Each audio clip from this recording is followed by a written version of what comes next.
Buenas tardes. El día de hoy vamos a revisar un tema muy importante que es motivo frecuente de consulta, tanto en los departamentos de emergencia como probablemente en sus puestos de salud.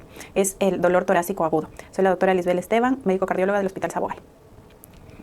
Entonces, la agenda que les propongo el día de hoy, vamos a abordar la epidemiología, la etiología, las consideraciones diagnósticas, el examen físico, el diagnóstico diferencial y finalmente vamos a resolver algunos casos clínicos que vamos a ver en la práctica diaria. Los datos nos dicen que aproximadamente entre el 10 al 25% del diagnóstico de dolor torácico agudo, llamamos la etiología, se va a deber a un síndrome coronario agudo. Este dato es importante porque nos recalca que de todas las causas, la mayoría van a poder ser resueltas con analgésicos, llámese un dolor musculoesquelético, ya que este es el diagnóstico final más frecuente. Y solo 1 de cada 10 pacientes que vengan a su atención por dolor torácico agudo va a estar sufriendo un síndrome coronario agudo. Ahora, vamos también al otro extremo.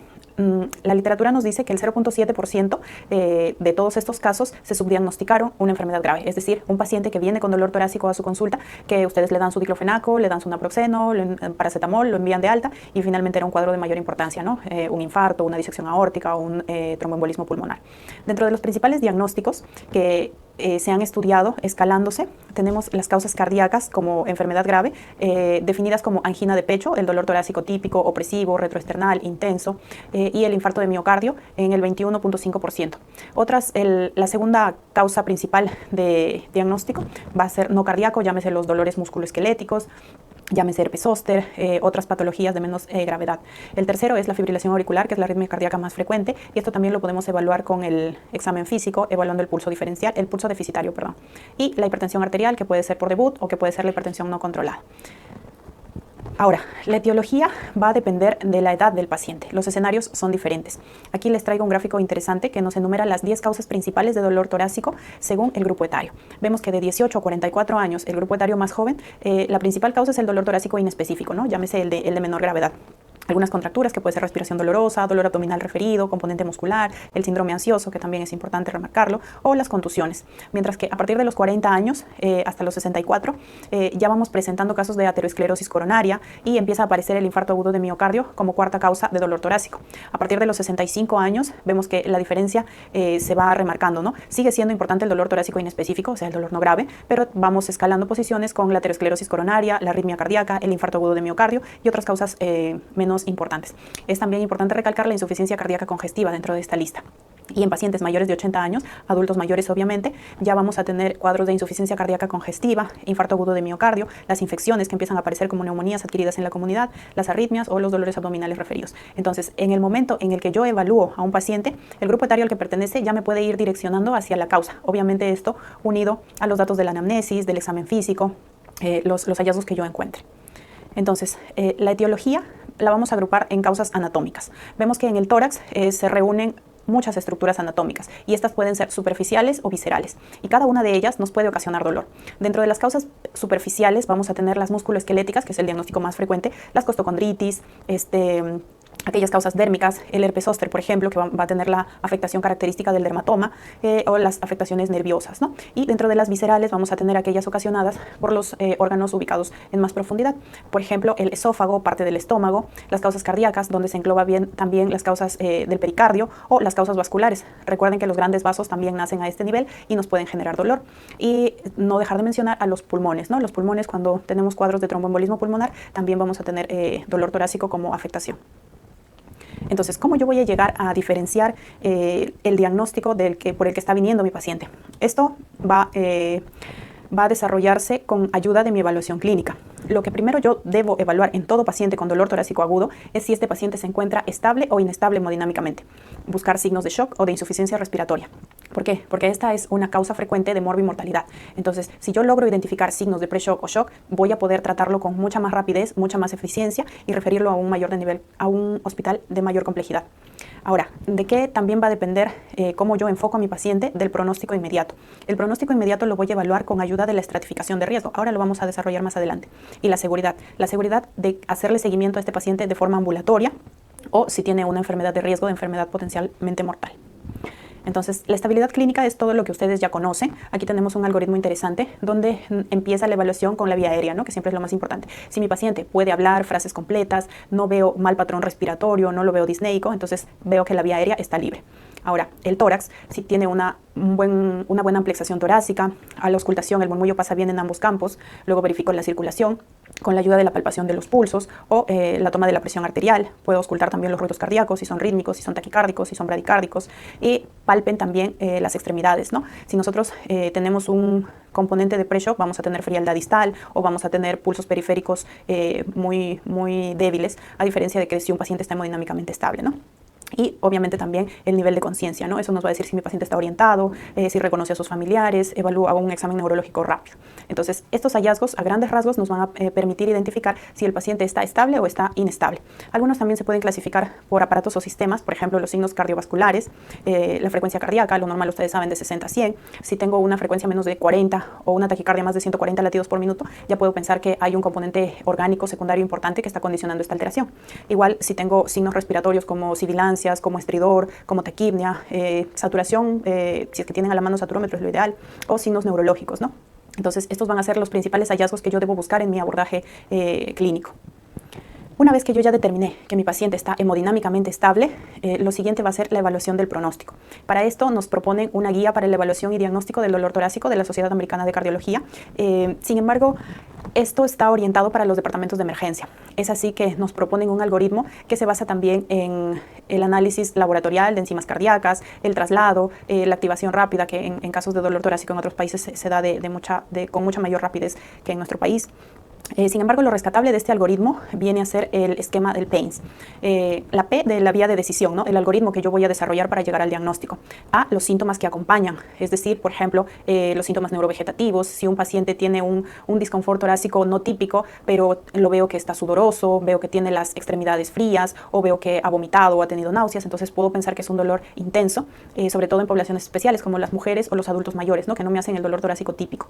Luego, identificar a qué pacientes debo yo prestar mayor atención, es decir, qué pacientes tienen más posibilidad de hacer un síndrome coronario agudo. Ustedes saben que epidemiológicamente un varón de edad a partir de los 50 años ya se encuentra en riesgo de afectación cardiovascular. Entonces, si tengo un paciente con estas características, debo prestar atención a otros hallazgos, ¿no?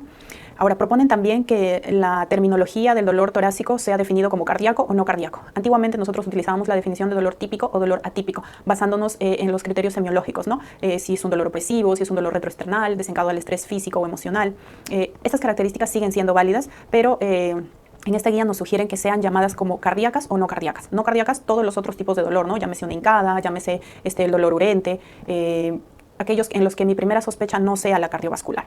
Entonces, aquí puedo definir ya con la terminología hacia dónde me voy orientando.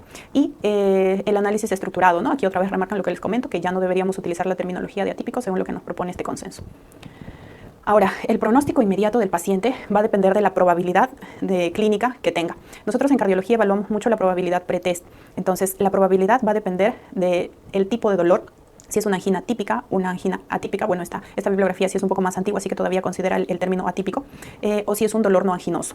Después, la segunda característica que yo voy a evaluar es el sexo, ¿no? Porque sabemos que las mujeres tienen un factor estrogénico protector hasta más o menos el climaterio, en donde el riesgo cardiovascular se empieza a equiparar con el del hombre.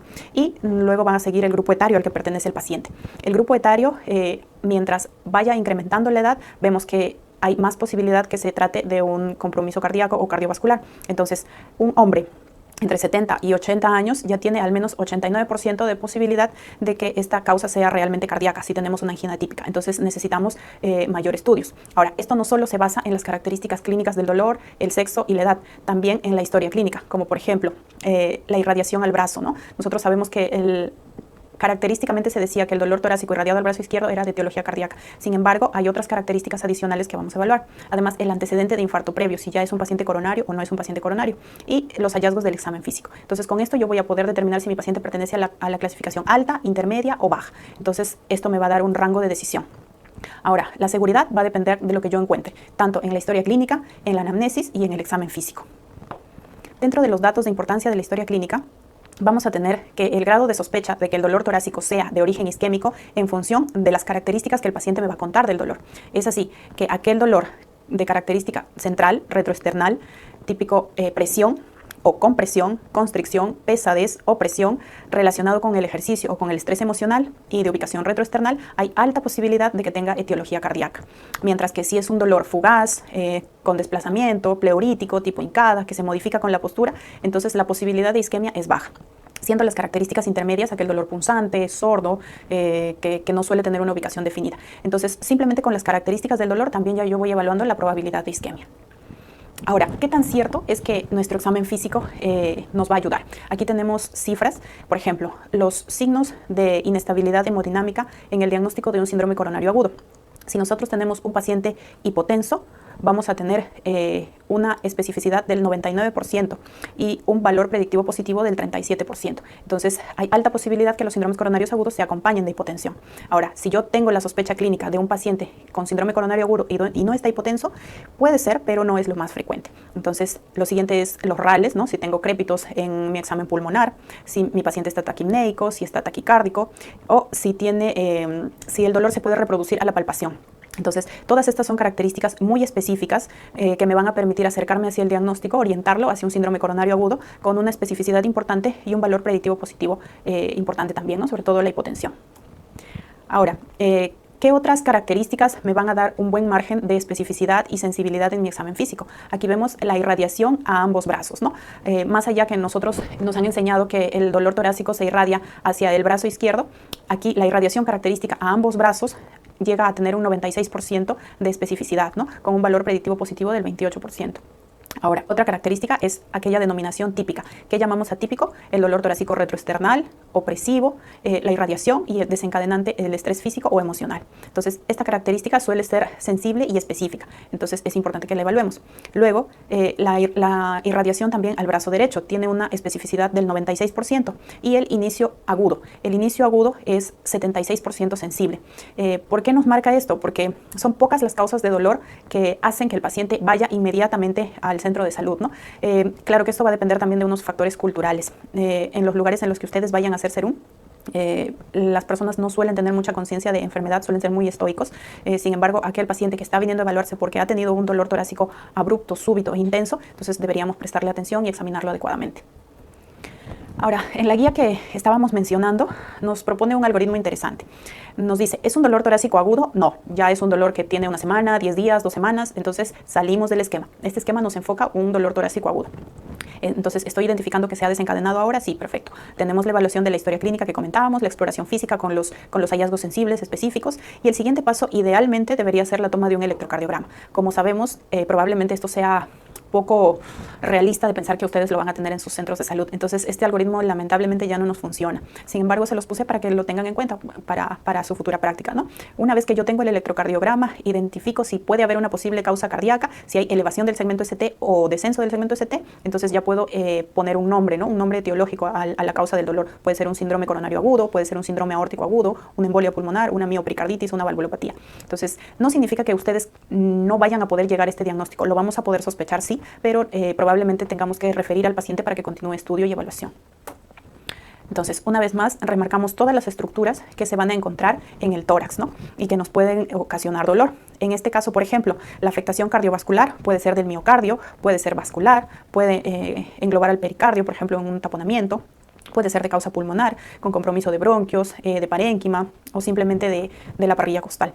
Sin olvidar también las causas importantes, que son las causas esofágicas, gástricas, incluso las coledocolitiasis. Ahora, les quise traer este cuadrito que se los hice a modo de resumen, en el que engloba la afectación por sistemas, ¿no? Vemos aquí el sistema cardíaco, las principales posibilidades que sea un Zika o una pericarditis. Las características del dolor nos ayudan mucho. El Zika opresivo, la pericarditis asociada a cambios posturales, ¿no? Esto es característico. Y en mi examen físico vamos a tener un frote. Mientras que si estoy pensando en un sistema vascular, lo más grave sería una disección aórtica. La disección aórtica tiene la característica del dolor lancinante, ¿no? Que el paciente siente que lo atraviesan de la parte anterior a posterior con irradiación dorsal intenso. Las enfermedades que lo predisponen es la hipertensión o enfermedades del tejido conectivo. Si tengo un paciente alto con brazos largos, puedo pensar en Ehlers-Danlos. Si tengo compromiso del sistema pulmonar, voy a tener más posibilidades. Puede ser una embolia, una hipertensión pulmonar, neumonía, traqueobronquitis, neumotórax espontáneo. Por ejemplo, la embolia va a ser sinónimo de brusco, ¿no? Brusco, súbito. El paciente que tuvo un viaje prolongado por 12 horas y presenta disnea súbita asociada a taquipnea, taquicardia o signos de falla cardíaca derecha, entonces mi posibilidad va a ser embolia pulmonar. La hipertensión pulmonar es una opresión desencadenada al esfuerzo, ¿no? Característicamente esta la suelen padecer mujeres jóvenes con fascia mitral, ¿no? Con enrojecimiento de los pómulos, justamente por la disnea crónica. En la neumonía, si nosotros vamos a tener un compromiso del dolor pleurítico localizado, el componente principal suele ser la disnea lateral a la línea media, o la traqueobronquitis o el neumotórax espontáneo. El neumotórax espontáneo va a ser un dolor pleurítico unilateral, brusco, en un varón joven fumador. Ahora, otras causas importantes también del sistema digestivo es la enfermedad por reflujo gastroesofágico, que va a tener un dolor urente, de duración en promedio de 30 a 60 minutos. El dato clave aquí es la ingesta abundante, que suele desencadenarse en decúbito o postprandial. Mientras que la úlcera péptica es un dolor tipo quemazón, epigástrico, subesternal, que mejora con antiácidos o con comida. Y la pancreatitis, que es un poco más raro, pero también nos puede dar compromiso epigástrico, acompañado sobre todo de náuseas, con el antecedente de consumo de alcohol, que esto sí probablemente sea frecuente en sus puestos de salud, hipertrigliceridemia o fármacos. Mientras que el compromiso osteomuscular característico es la costocondritis, es un dolor exacerbado a la digitopresión. Esto es muy sencillo de diagnosticar porque ustedes palpan la unión costocondral y van a tener el dolor. La etiología infecciosa, el herpes zóster, la distribución dermatomérica, y si descubrimos el pecho vamos a evidenciar la erupción vesicular. Y una causa importante también es la causa psicológica, ¿no? Los pacientes ansiosos con trastorno de ansiedad marcado, la ansiedad es el gran imitador del infarto de miocardio, entonces el paciente va a sentir opresión, va a sentir disnea, va a sentir irradiación, pero el dato va a ser la hiperventilación y el estrés emocional, ¿no? El desencadenante. Normalmente aquí no va a tener relación al esfuerzo físico, pero sí al estrés emocional. Entonces, la exploración física va a ir dirigida hacia mi sospecha diagnóstica, ¿no? Yo ya voy evaluando a qué grupo etario pertenece mi paciente, de qué sexo es, qué probabilidad pretest tiene. Con lo que él me cuenta de la historia clínica ya voy teniendo un grado de sospecha, de tal forma que mi examen físico ya va dirigido a buscar los síntomas que apoyen mi sospecha diagnóstica, ¿no? Ojo que, por ejemplo, en casos de síndrome coronario agudo, yo puedo tener un examen físico normal, sobre todo en casos no complicados o en infartos pequeños. Eso no descarta el diagnóstico. En caso de la disección aórtica, la característica va a ser la discordancia entre los pulsos, que puede llegar a ser hasta un 80% de probabilidad, sobre todo en la disección de la aorta ascendente. Mientras que en la ruptura esofágica vamos a tener disminución o ausencia de sonidos unilaterales. Entonces, estos son los datos clave que yo voy a ir a buscar en mi examen físico. Bueno, esta es una fotito de mi serum, así que todos hemos pasado por esto en algún momento, todos vamos a pasar y espero que les sirva aquí algunos datos clínicos, ¿no? Ya están preparados entonces para resolver los casos en sus puestos. A ver, primer caso, mujer de 40 años, niega antecedentes contributorios con dolor torácico de 3 horas, urente, de intensidad 6/10, niega irradiación y el dato aquí es la ingesta de comida copiosa, ¿no? Vemos que tiene cierto grado de obesidad también. Entonces, ¿qué es lo siguiente aquí? El examen físico, ¿no? Nunca predispongan, no den por sentado un diagnóstico si no han hecho la evaluación completa. Entonces, aquí en el examen físico tengo hemodinamia estable, buena presión, buena frecuencia, buena respiración, examen no contributorio. Perfecto, entonces esto apoya mi diagnóstico y probablemente revierta con sintomáticos. Este paciente tranquilamente puede ser dado de alta. Mientras que si tengo un varón de 50 años sin antecedentes contributorios, dolor torácico de 30 minutos, opresivo, 8/10, dice que no se irradia, solo se queda en el pecho, pero tiene sudoración y náuseas. Viene después de estar en el campeonato de padres de familia en el que estaba intentando jugar fulbito. Efectivamente, aquí tengo una probabilidad pretest un poco incrementada, ¿no? Igual, el siguiente paso es mi examen físico. Entonces, en mi examen físico, yo tengo una presión arterial de 140/80, está taquicárdico, frecuencia respiratoria de 25, frialdad periférica, digitopresión negativa, porque también tengo que descartar costocondritis por el esfuerzo físico, negativa. Entonces, la posibilidad de que este paciente esté sufriendo un síndrome coronario agudo es alta. Es un varón de 50 años con poco riesgo de sangrado. Entonces, en ese momento, si ustedes tienen a la mano en su posta, pueden utilizar dosis de carga de aspirina, que son 300 miligramos, 3 tabletas juntas, atorvastatina de 80 miligramos, colocación de vía periférica y referencia a nivel de mayor complejidad. Ojo, esto va a depender del riesgo de sangrado que tenga el paciente, ya que si el mismo paciente, pero sea un varón de 80 años, su riesgo de sangrado incrementa. Entonces ya no debería cargarlo, sino referirlo directamente. Y aquí, a ver, una mujer de 55 años, niega antecedentes contributorios, dolor torácico de 1 hora, asociado a disnea, adormecimiento en manos, intensidad 7/10, asociado a una discusión familiar, y nos dice que estos episodios son similares, ¿no? Ya los ha tenido. Tengo un examen físico con una PA sistólica elevada, probablemente reactiva, pero sin embargo el resto de mi examen físico es no contributorio. Entonces, la clave aquí es que son episodios previos similares, ¿no? Es una paciente ansiosa que desencadenado al estrés emocional suele desarrollar este cuadro. Entonces, le damos un sintomático y podemos hacer una evaluación más amplia con psicología. Ahora, otra mujer de 60 años, sin antecedentes contributorios, dolor torácico de 2 horas, opresivo, asociado a tinnitus y cefalea. No muy intenso, 5/10, aparentemente sin desencadenantes. Igual, nuestro siguiente paso, el examen físico. Encontramos una presión 170/90, con frecuencia cardíaca en 85, y vemos una paciente obesa. En este caso, por ejemplo, se trata probablemente de una hipertensión debut, ¿no? Estamos teniendo elevación de las cifras tanto sistólica como diastólica asociado a clínica de dolor torácico opresivo. En este caso utilizamos antihipertensivo, captopril de 25 miligramos vía oral STAT, porque no tenemos signos de que se trate de una emergencia hipertensiva. Entonces observamos la respuesta, monitorizamos la PA, probablemente llegue a normalizarse en 3 a 5 horas y en ese momento ya puede ser seguida por consultorio externo. Bueno, agradecerles su participación, espero que hayan tenido datos interesantes de esta charla y recordarles que el serum es una etapa, igual los esperamos de regreso aquí en la preparación al residentado para que luego pertenezcan a un hospital. Gracias.